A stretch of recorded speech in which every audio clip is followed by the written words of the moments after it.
Welcome to the Just Ingredients podcast. I'm Cara Lynn, and here we talk all things nourishing to the mind, body, and soul. This is a place where you can find just good ingredients to life. You don't always need to be breathing harsh chemicals every night when you go to sleep. Instead, try Cozy Earth for premium bamboo bedding and loungewear for ensured comfort without the toxins. More than just being certified free of harsh chemicals and dyes, all of the products from Cozy Earth are responsibly sourced and produced. Made from viscose from bamboo, one of the most sustainable plants on the planet, Cozy Earth's bedding and loungewear is temperature regulating, moisture wicking, antibacterial, antimicrobial, and incredibly soft for a comfortable night's sleep. With quality on their mind, Cozy Earth uses an enhanced weave quality that won't peel and looks as good as new every night.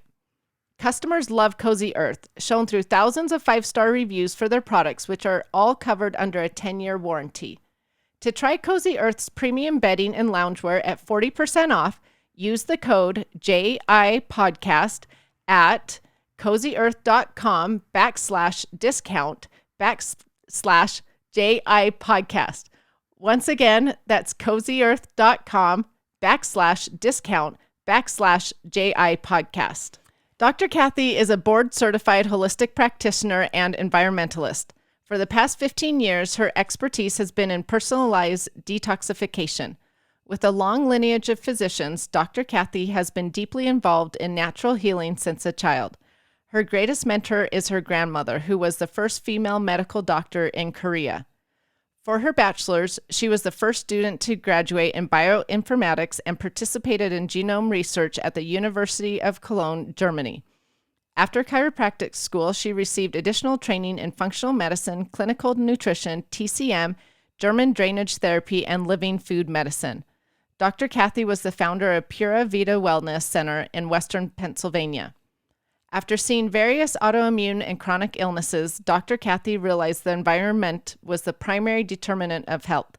In 2018, she sold her practice with a mission to bridge the gap between humanity and nature. Her special interest is in healing with frequencies and vibrations.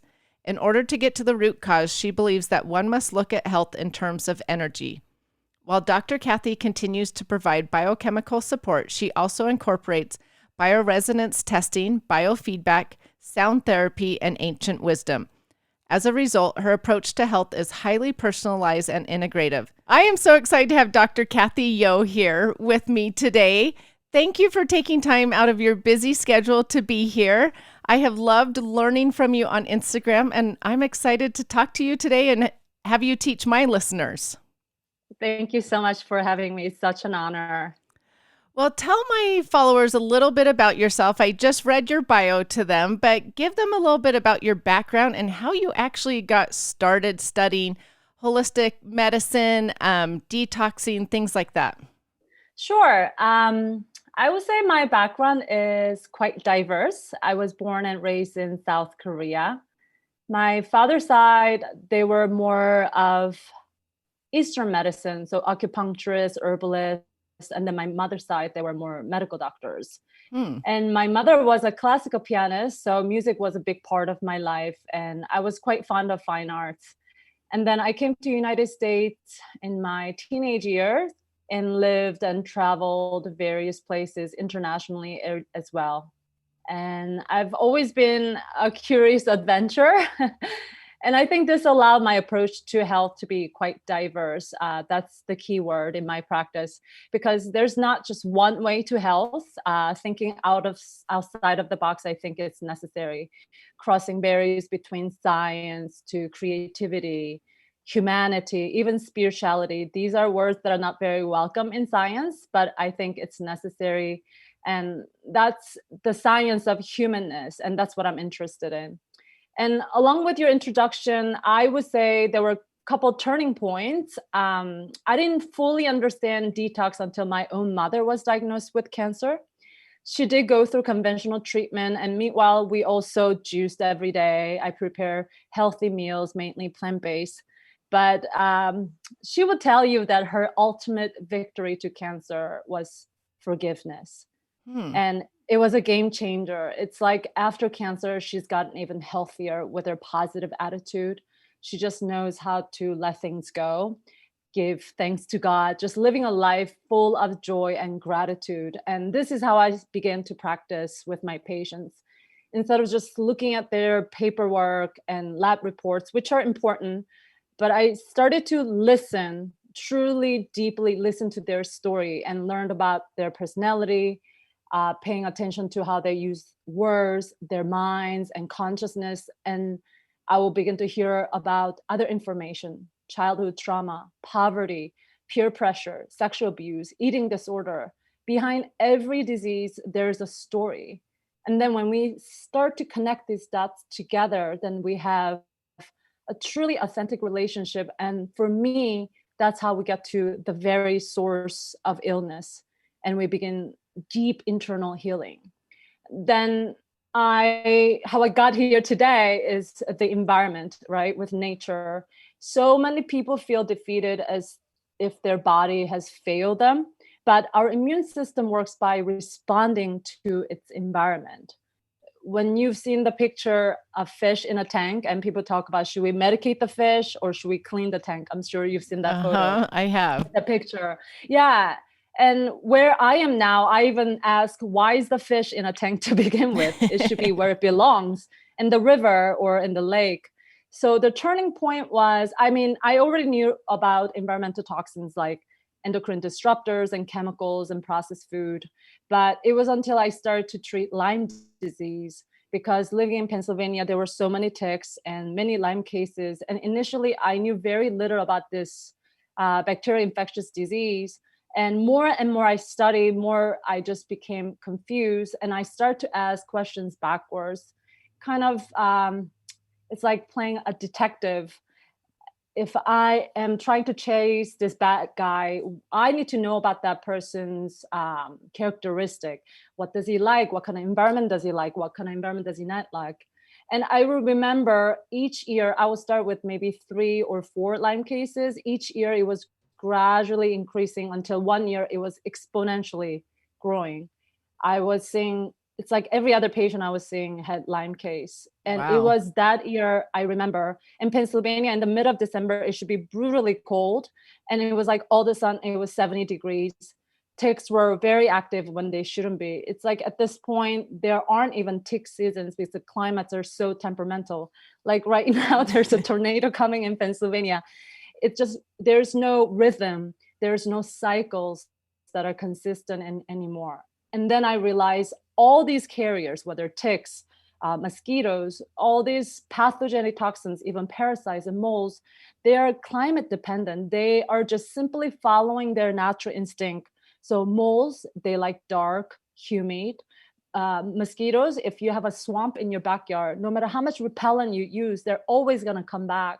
So I realized what's happening to our internal ecosystem was a direct relationship to our ecosystem, external ecosystem. So when we talk about gut health, it's really soil health. So many people are sick because our Mother Earth is sick. So this was a major connection that very few people were talking about. And we're just so focused on human body without realizing our immune system is simply responding to our external environment. So this connection is what I feel that is the major piece of the puzzle. And I decided to sell my practice, and here I am. Wow, that is so fascinating. So I know you sold your practice in 2018, right? To bridge Yes. that gap between humanity and nature. And so what does this entail? Are you educating people on this, educating doctors? What exactly does this entail?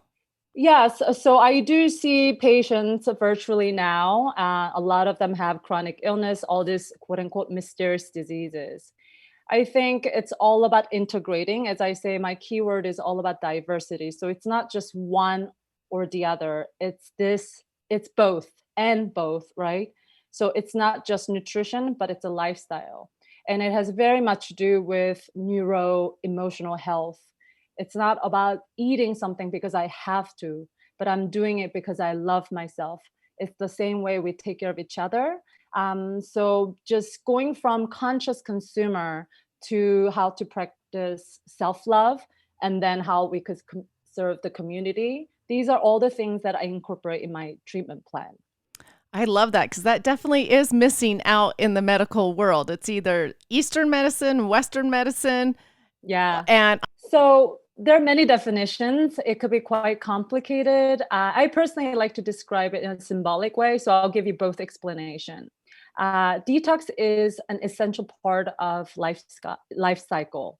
Life is motion. Motion is life. So I'm sure you know this. That's why exercising, movement is so important. So as soon as we are stagnant, and again, that's not just our physical body, but also mentally, we begin to degenerate. So there needs to be this constant flow, which essentially does two things. The body is either nourishing or body is cleansing. So detox is an essential part of what's keeping us alive, whether toxins are chemicals or relationship, thought patterns, emotions. They need to move and flow and leave the body when they don't serve us anymore. And then we create this space so that we could receive renewed energy and nourishment. Again, positive thoughts, nutritious foods, and community. So it's not just in one form or the other, but it's part of this constant flow. Otherwise, it will start to solidify. So then we could visualize our body like water, which our body is mainly water, right? Or like waves. I love to surf. So I think about waves building up and then it crashes, the color changes, and then it go back. It's a constant cycle. And then when we talk about it in functional medicine, they are mainly talk about metabolic detoxification. So the main detoxifier is the liver. So there are 3 phases. Phase 1, 2, and 3 is for elimination. So the critical transition is actually between phase 1 to 2, which requires a number of amino acids and certain nutrients at adequate levels. And this is why nutrition is so important. But the problem is detoxification capacity is different for everyone, whether we're talking about particular substance or specific activity. It could vary as much as 100-fold or even more between each individual. So then we get into genetic variations, which is important, but we also know the power of epigenetic, which is highly influenced by our nutritional status and lifestyle. And again, our neuroemotional health, which is, I feel that is still quite flat in functional medicine. There is definitely a shift, but I think it needs to be equally talked about as much as nutrition. I know you're a huge advocate on this because of your own personal history, and mental health, emotional health is so important. And then the last one is total toxic load. So how much toxicity and what types of toxicity you have determines your detoxification capacity. So historically, since World War II, hundreds and thousands of toxins and chemicals have been released to the environment. And the scariest part is that less than half of them have been tested for potential toxicity. So we know so little about the long-term effects of this exposure. And the funny thing is, supposedly, quote unquote, by FDA standards, the pharmaceutical drugs are assumed to be toxic. So then they have to be proven to be safe before they are presented to, they could be marketed. Right. But industrial or environmental chemicals like soap, beauty products, plastic, building material, cleaning products, and so forth, they're actually assumed to be safe until proven otherwise. Isn't that crazy? It's amazing because their physiological effects are almost identical to pharmaceutical drugs. And of course, they're often manufactured by pharmaceutical companies. So the problem is really about the policy, regulation, and testing. And even if they were to do the testing, it is just one compound at a time. So it's not about a bunch of toxins. I mean, we're talking about hundreds of thousands of toxins, some known, some unknown. And if they were to do the testing, it's just one at a time, and they don't look at any combination or complex mixtures. So example will be a cigarette. If you are a smoker, it increases your chance of lung cancer by 10 times. But then if you're exposed to asbestos, it would increase your chance of lung cancer by 5 times. But let's say you're a smoker and you're also exposed to asbestos. What do you think the chances are? So it's 10 times higher with asbestos, 5 times higher. So people actually add 10 plus 5 and they say, okay, the total risk has gone up to 15. Some people multiply and they say 10 times 5, so it'll be 50. But total is 55, which is more than adding and multiplying. So Wow. safety to combination or how different toxins interact is rarely studied. And that's when the detoxification becomes so complicated.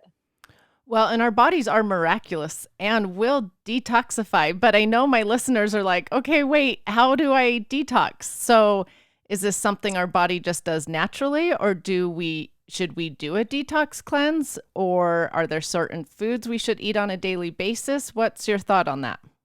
Yes, our body is meant to cleanse. That's the way it's designed. So even when it comes to immune system, I don't use the word boosting immune system. And there are times that we do kind of need to accelerate it, but I'm all about following nature's rhythm. So it's more of supporting our immune system because our body knows what it's supposed to do.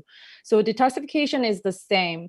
There are times that the toxic overload is so much that it's urgent and we do need to do it a little bit aggressively. But a lot of times when we're dealing with toxic overload, the patient is already overwhelmed and we need to do it slow and in the right order. As I said, the body is meant to do what it's supposed to do, which is detoxifying. It is when we have this sort of variation, capacity variation. Maybe you're stressed out. Maybe there are so many different types of toxins that there's overload. As I talked about this nourishing, regenerating, or detoxing, decaying, this has to be in perfect harmony, like an orchestra. And there's always this constant balance, dance, but it's definitely out of balance right now. And that's why we do need to detox. In the beginning, it's always good to do it with food as medicine.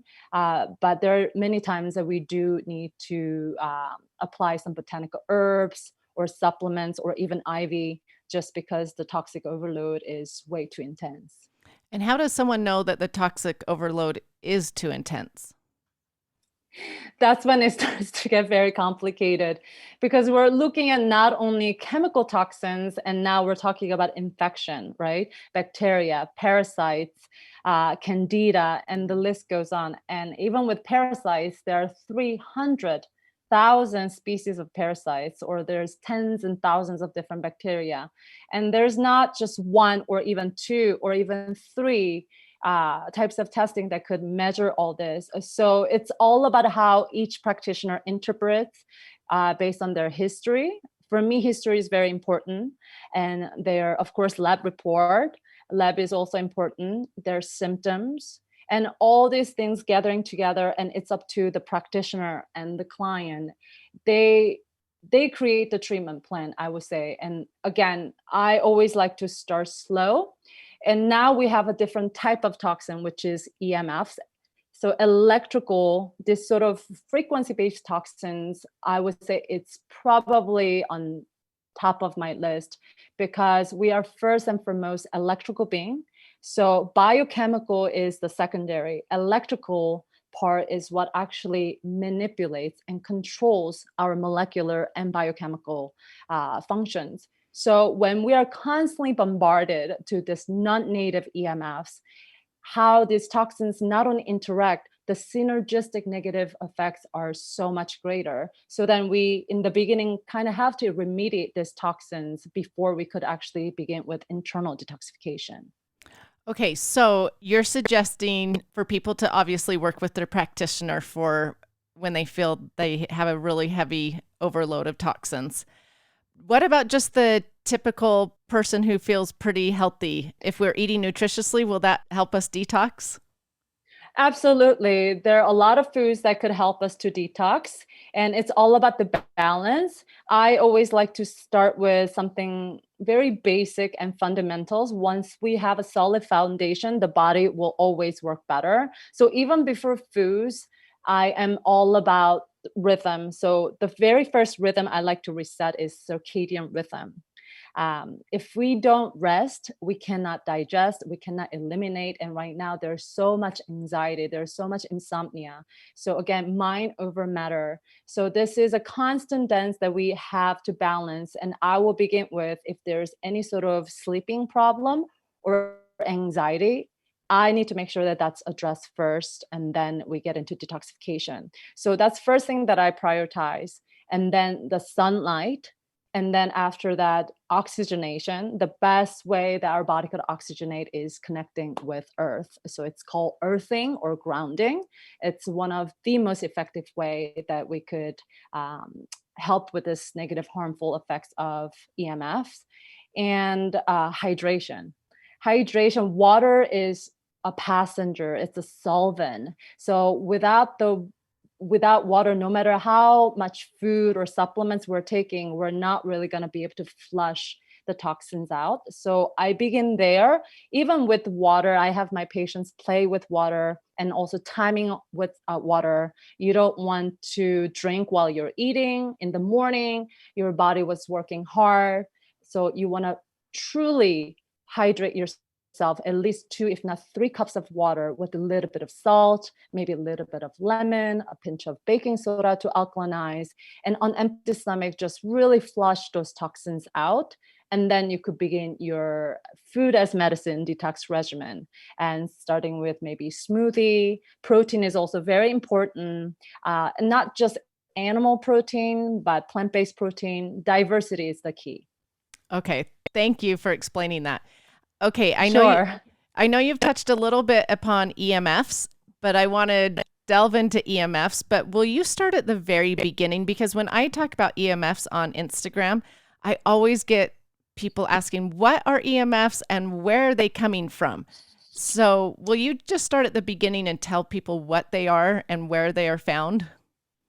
Yeah, sure. So EMF stands for electromagnetic fields or frequencies.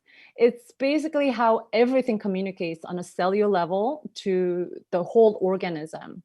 So the way we communicate is not just through nervous system or enzymes or hormones.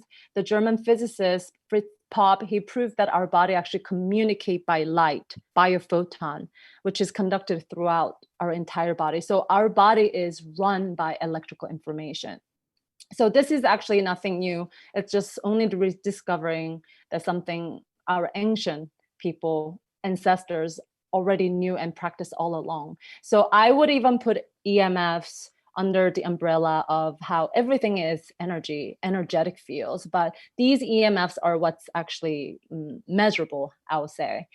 And just like in Chinese medicine, there are meridian points, and it's all about remediating good energy, bad energy. So there are good chi, bad chi. There are good EMFs, just like our heart, Earth's energy. That's why grounding is so important, especially it's called human resonance. It's a specific, we call it mother's heartbeat. This actually vibrate with our brain and our heart, which is why nature and earthing is so important. And then there are bad chi, bad energy, bad EMFs that lead to disease, such as everything you look around. Easier question is, where are they not found? So there are different types. The radio frequency is the main one that many people try to avoid because it's our cell phone, Wi-Fi, Bluetooth, microwaves, cell network, smart meter, and the list goes on. And then there are magnetic fields, which is in low frequency, power meters, electrical panels, and dirty electricity, which is improper electrical wiring, dimmer switches, fluorescent light bulbs. And then lastly, electrical fields, which are power strips, extension cords, and so forth. Well, that's all over the place. That's our entire world, our entire homes. Exactly. And as I said, this has to be our priority, because even when we look at the ancient time, people didn't really talk about food as their priority. The first thing they talked about was how good the energy was, whether you're talking about ancient civilization in Egypt, like pyramids. If you think about how accurately they were built, their dimensions and their uh, generating all this energy. They didn't have the machinery or technology that we had today, but it was all about energy. And then you go to India, it's called Vajushatra, similar to Feng Shui in Eastern Asia, in China, or my origin, Korea. And even Native Americans, the way they looked at the soil, geographic condition, the climate, it was all about remediating the bad energy, or harmonizing or optimizing good energy. So it's really important that we have this under control and then do the nutrition and everything else. So how do we get these EMFs under control? Do you believe in the EMF blockers? Oh, that could be just its own podcast. Just like any toxicity, the number one step is removing the source, right? So we have to stop at the source. And this is where conscious consumerism, just like you do with these ingredients, more we vote with our dollars, more people will start to listen, and less we buy the junk, they will stop making junks. We are the conscious consumers, and more we use, more there's a money to be made, and they're going to continue to introduce. So there's definitely something that we need to do collectively. But at the same time, we do need to protect ourselves. I've met and learned from so many different EMF experts. And when it comes to protection, they all have different approaches, because each expert comes from a different background. So one is an engineer, one is a physicist, one is a functional medical doctor, medicine doctor, one is an energy medicine practitioner. So what I try to do is just integrate all the information, diversity again, and just apply what makes sense to me. That's what I encourage everybody to do. You cannot do everything. And we also have to acknowledge that when it comes to protection, we're still at a bit of infancy. So when we act out of fear, we're just going to jump in and buy all these products because it's promoted by many people, or it's got the best reviews. And then 2 years later, the research comes out that that doesn't work. So I always like to start with, just like detoxification, something very simple. And there are a few things that all these EMF experts will agree on is obviously not using it, minimizing your uses. I mean, there's nothing better than that. And of course, I'm just as guilty. Technology is so addictive. I do believe that we could use it in a nourishing way, like this podcast, talking about topics that truly matter and empower our community. But then there are times that before I know it, I'm watching funny cat videos on YouTube for an hour. So there's this psychological discipline that we also need to emphasize. And I would say, before jumping into any devices or even shielding your home, which could be very expensive and overwhelming, common sense, distance, for example, that's your best friend. So it's inverse square law, right? Farther you are, less radiation.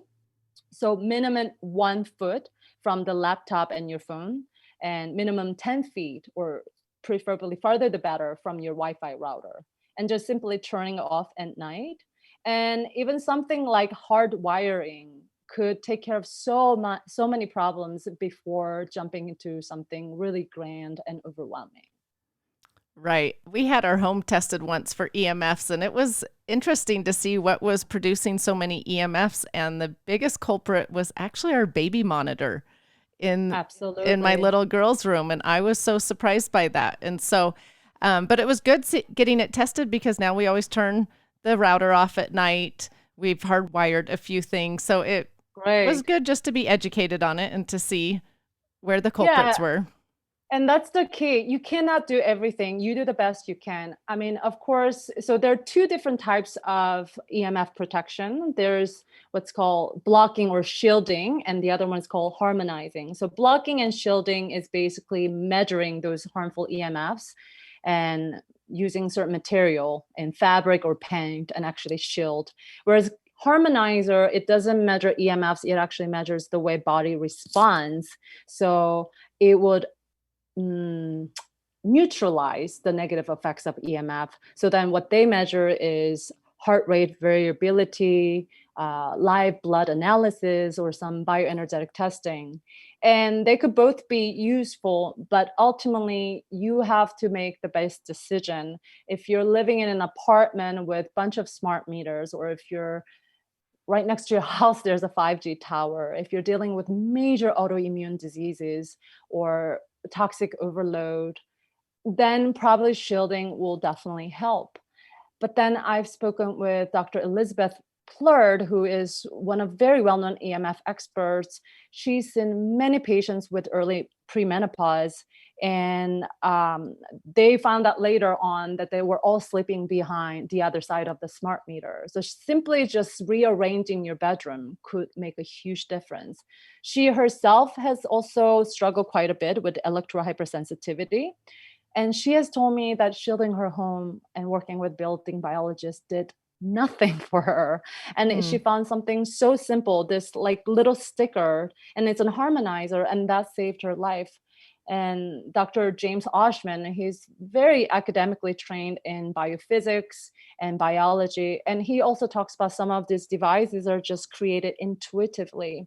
So I think when it comes to evidence-based, sometimes it's important that we also stay open-minded and just do the things that works for us, because we're all so incredibly unique, if that makes sense. Right.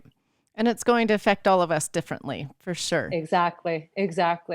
So it's all about, for example, if you are detoxing on a regular basis, if you eat relatively healthy, if you have a positive mind, you're upregulating your physiology, you're optimizing your cellular health. So when you get rid of all these toxins that act like an antenna for EMFs, you'll be less affected by it. So it's not always directly tackling EMFs alone, it's addressing other parts of the body as well. Okay, so I'm glad you said that, because I was just going to ask you, you hear on social media, things like that, you need to detox from EMFs.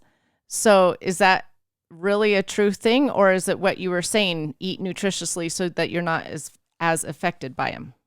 Yeah, you definitely can detox from EMFs. The easiest way to EMFs does a lot of things. I mean, it is definitely carcinogenic. It dehydrates us. It increases viscosity of our red blood cells. The easiest way to say is it disrupts our cellular communication. So in my clinic, what we do is actually reprogram that. So is that considered detox? We are deprogramming and reprogramming. So that's one way to look at it. There are also binders that do bind to radiation. But as we talked about, getting rid of some of these pathogenic toxins, because like heavy metal, for example, they act as an antenna. So when you get rid of heavy metals, you won't be as affected. I am also a huge fan of mud packing. So like something like bentonite clay, and I will have my patients make this clay kind of like a Play-Doh, and then place it on their thyroid, because some of the organs that are most vulnerable, number one is your heart, and then your brain, and obviously your reproductive organs. And when you think about the thyroid, even though you don't have your phone next to your ears and you have a speaker on, your thyroid is still exposed. Even when you are on the computer and you have some sort of fabric to cover your reproductive area, but your thyroid is still exposed. It's the most radiation sensitive gland. And I am truly convinced that EMF exposure is one of main reasons why so many people have thyroid condition. So one way that we could detox EMF is not just taking supplements or not only nutritionally, everything matters. But one area that people usually don't talk about is external cleanse, such as castor oil pack, mud packing. And if you read the Bible, in the ancient time, Jesus used to heal. And I'm not just saying in the Bible, in a lot of ancient scriptures, clay was used to heal people. It was. Yeah, so there is something very medicinal about that, especially when it comes to pulling out toxins. And bentonite clay seems to work very well. So usually what I have them do is place it on their thyroid in the throat region a couple times a week. Or it depends how much you are using your laptop and your job. And usually people feel much better. Again, a little bit of everything. Right. Oh, I love that suggestion. I love bentonite clay. I use it quite often for a lot of things because it does pull out those toxins. And so it's an Definitely. easy way to pull out toxins. So I'm Yes. glad that's one of your suggestions. Okay, so talking about EMFs, I noticed on your Instagram that you mentioned that there's a relationship between EMFs and mold. Exactly is that relationship? EMFs affect everything. When we think of our body, I'm sure you know who Zach Bush is. We Mm-hmm. are less human and we're more of microbiome. I would even say we're more mitochondria. So when we think about what we're made of, basically all these bacteria, these living organisms are very sensitive to this man-made, non-native EMFs. So what happens is what I'm trying to say, it's not just mold. It could be parasites, it could be other types of bacteria. Anything that's going on in our body is going to respond one way or the other. The most well-known study, especially because mold toxicity is such a hot topic right now, is a study done by Dr. Klinghardt, who's well known, and I think it was actually his colleague. And they just simply put mold spores next to the router, and the amount of mycotoxin that it produced just simply being next to the router, it was 600 times more. Wow. And it's a way of body defend. It's a self-defense mechanism. Candida is the same defense mechanism. A lot of times we think we truly have candida issue, but it's a defense mechanism. It's a way of our body trying to protect ourselves. There's something underlying, whether that's mold, whether that's heavy metal. So it's always important to get to the root cause. And EMFs, a lot of times, it causes a lot of exacerbation. It's just our body is most reactive to that. Well, two things are so interesting. Going back to the thyroid, or so many people are dealing with thyroid issues. So you're saying the EMFs contribute to that. But then a lot of people are dealing with mold issues and candida especially. And so now you're saying EMFs can contribute to that as well. Absolutely. I live in the jungle 6 months a year. So over there are no restaurants, no electricity, even those remote areas. I mean, this is how powerful technology is, because people are demanding it, because a lot of people work remotely. So they're slowly coming in, but still the connection is pretty poor there. We don't even have flushing toilet. We use compass bathroom. So I really live like this farm woman, and I'm just completely immersed in jungle life.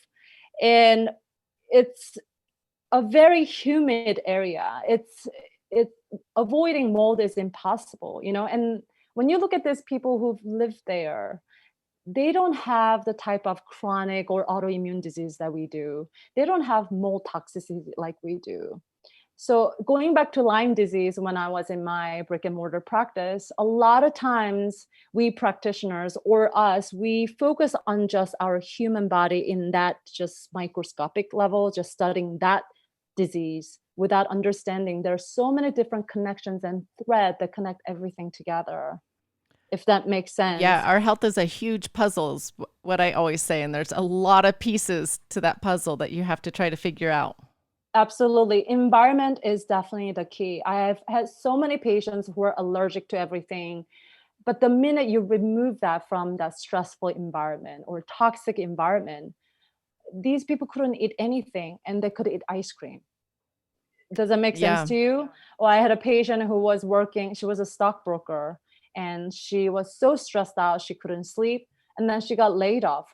But then all the money she was spending on her medical bills, she didn't have to pay anymore. She got her period back. She was sleeping well. So environment is such, I would say it's actually a primary determinant to our health. When you're in the right environment, it's not just your digestive health or circulation or brain. Everything responds, everything transforms because they all work together. Right. And that's just so hard to do, though, these days in the society we live in where everything is EMFs, Yeah, So, absolutely. And that's why we do need to talk about this, a podcast like this. We do need to protect ourselves individually, but in the end, we have to come together, get involved, especially parents, is speaking to their community. And I know it could be a very lonely place to be because people think you're crazy, and I get that too. Not too long ago, I was trying to speak with my neighbor about Roundup, and he just told me to go away. And I'm this difficult neighbor, so I get it, but we cannot give up. One way or the other, we need to find a way to communicate and get these words out, and especially stopping 5G. That's a biggie.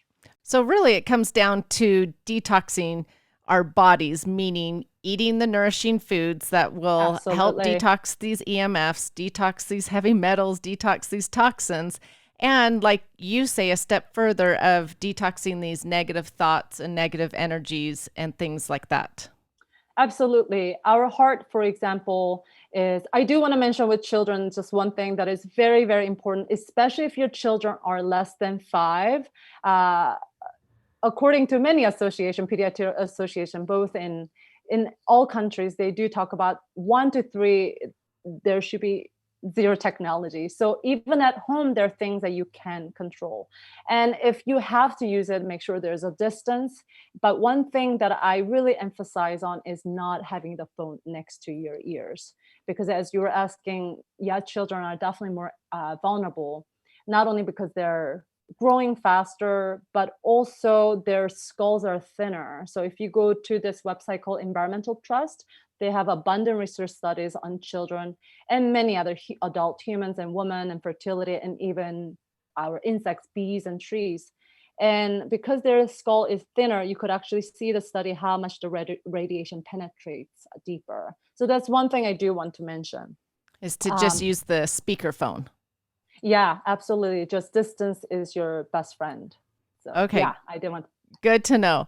So I want parents to know that these are things not to be afraid of or to fear. It's just little tips and little pieces of knowledge that they can learn to better their home or their situation. Absolutely. Sometimes when we talk about this sort of, when we talk about EMF, it is so overwhelming. I mean, food alone could be so overwhelming. Toxins are just everywhere. But look at us. We are alive, and we have to remind ourselves that we are truly miraculously made. So this is a time, I think, though at times it could be so overwhelming and discouraging, it's also testing our faith, our potential. And always remember, and this is why it's so exciting to be a scientist right now, because with quantum physics, we're actually proving that the main generator for EMFs is our heart. It's actually stronger 60 times than the brain electrically, and even 5,000 times, some people say even 100,000 times stronger magnetically than our brain. So the type of emotions that you have, things that you pay attention to, the thoughts, and Bruce Lipton often talks about this, Joe Dispenza talks about this, they are so powerful. The heart also has ability to emit these EMFs depending what kind of emotions in all directions up to 15 feet. So people who are near you, when you're happy, when you're positive, they're going to get the ripple effect. And then from then to other, I truly believe this mental, emotional health, because we are first and foremost spiritual being. Whether you believe that or not, again, this is not a very welcome word in science, but more and more scientists are crossing this barrier, proving that it is true. So what we can do, the potential that we have, and then we could start to manifest it. It's one of the most powerful way that we could serve the humanity, for sure. I am so glad you shared that. I did not realize that your heart gave off the most EMFs and that they could go 15 feet. I mean, that's amazing. That just is science of why we should be happy and be positive to others and give compliments. Absolutely. There's this, everybody pays attention to this gut brain or brain gut connection, which is definitely important. So nutrition, there's no doubt, nutrition is very important. What you eat affects your mood for sure. And then it's bi-directional, right? But I think there should be even more study on actually heart to brain. this connection could really manifest molecularly, our genetic expression, our cell dynamic, and there are more and more studies for that. So 90% of the signals actually go from neurological signals go from our heart to brain, not the other way around. And all these EMFs from our heart, again, if we're thinking about something joyful and gratitude, and I'm literally witnessing this with my clients, and also what happened with my mom after cancer. She's learned to let things go, forgive people that she needed to forgive, including herself. And when you transform, that's truly a wholesome life. And from there, the EMFs from your heart admits to your brain, your gut, and even to your hormones. Wow, that is fascinating. And we live in a world that's full of so much negativity. So imagine what that is doing to those heart EMFs. Absolutely. So that's definitely what I would say. Of course, it can be overwhelming, but when you do the best that you can, it will continue to nourish your emotional and physical health. Okay, one last question, because you did mention Roundup really quick. You were talking about someone spraying it. What are your thoughts on glyphosate? Is that something we should avoid? Is it something we should detox from? Absolutely. This is in our food. And the funny thing is, even with organic food, water flows, water moves. So it's very difficult for us to completely avoid glyphosate. And again, as you say, it's a one step at a time. Going by EWG's dirty dozen and clean dozen list is always a good place to start. There are times that you just simply don't have a choice. But if they've got the thicker skin and they're in the clean list on EWG, so do the best that you can. But as I talked about initially with the history of all these industrial toxins being released, and a lot of these industrial chemicals, as well as the pharmaceutical drugs, Monsanto, glyphosate, Bayer, it's a classic example. So they very much act like antibiotics, completely wiping out both good and bad bacteria. When we don't have, as we talked about Zach Bush, when you don't have diversity of microbiome, your immune system suffers. I mean, that's truly the very first step that we need to take care of. So even people who are ready to detox, if they have something like leaky gut, they had repetitive antibiotic treatment, but it's not and they would say they haven't received antibiotic. I could see their history that they were consuming a lot of foods with glyphosate, and their symptoms are very similar. A lot of diarrhea to constipation, the leaky gut symptoms, and eventually it will lead to infections. And so that's something that we need to address with probiotic rich foods, and even address, killing some of these pathogens before going into detoxification. And people ask me quite often, how do you detox from glyphosate? And I tell them this. I say, well, organic means they could not use glyphosate Roundup on the crops. So if you want to detox from it, then just don't eat it. Remove it from your diet and no longer eat it. And so try to buy organic when you can. And so I love that. I think I'm such a fan of yours, because you speak the language that everybody could relate. We don't need to make it so scientific. As long as we could put in the practice and do it consistently, that's when we begin to empower our health. Not everybody could do or have the time or understand detox, but when we choose the right ingredients and nourish the body, then we start to optimize our detox capacity. So you're absolutely right. Yeah, and there are definitely binders and supplements out there, but that always comes later. We need to treat the mind and the heart and nourish the body, the microbiome, and then we get into heavy duty detox like heavy metals and targeting these specific pathogenic toxins. So one last question for you, talking about supplements, because glutathione has become very trendy because of its capacity to help support the liver, which the liver is a great detoxer of ours. So do you recommend glutathione to people or not necessarily? I'm a huge fan of glutathione. I think I am definitely a food as a medicine practitioner first. Optimizing glutathione and making sure that you have good N-acetylcysteine, because that's part of glutathione. Also recycling glutathione. So there are different ways that we could optimize glutathione production. So I usually have people consume sulfur-rich food or even spinach, avocado. I always go for food before taking supplements. But yeah, I'm all for glutathione. Okay, that's good to know. Wonderful antioxidant. Yes, it is.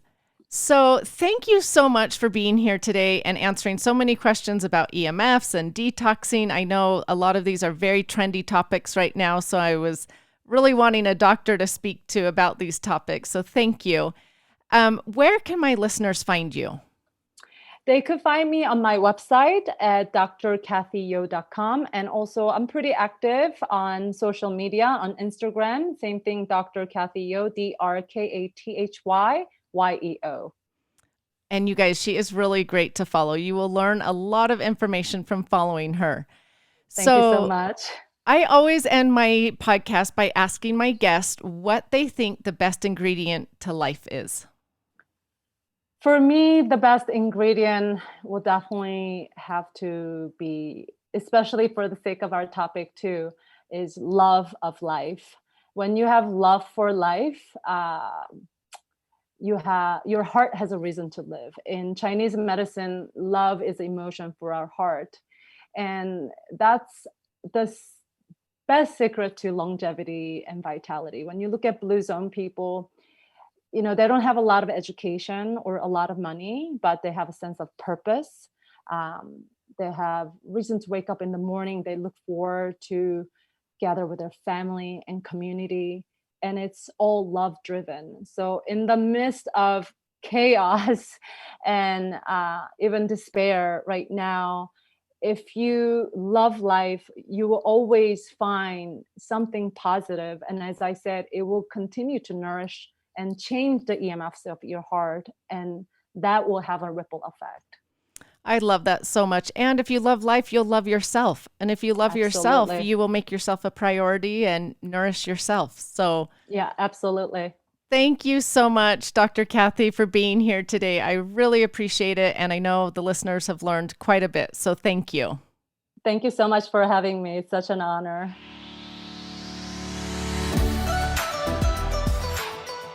Thank you so much for listening. Remember to subscribe to the Just Ingredients podcast to learn more about your health and good ingredients to life.